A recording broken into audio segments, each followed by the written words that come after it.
کوئی بھی کمپنی یا فرم قومی ایئر لائنز کو خریدنے کے لیے تیار نہیں۔ حکومت کو نجکاری کے لیے مسائل درپیش، ابھی تک صرف ایک بولی موصول ہوئی ہے۔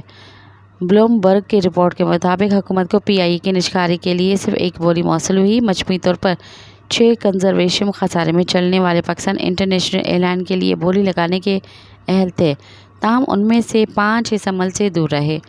وزارت نجکاری کے ترجمان احسن اسحاق نے بلومبرگ کو بتایا کہ واحد بولی دہندہ نے منگل کی ڈیڈ لائن تک نجکاری کمیشن میں ٹرانزیکشن کے لیے ارجنٹ رقم جمع کرا دی ہے۔ بولی لگانے والوں کی جانب سے خریداری کا عمل مکمل کرنے، سنجیدگی کا مظاہرہ کرنے کے لیے ارنسٹ رقم جمع کی جاتی ہے۔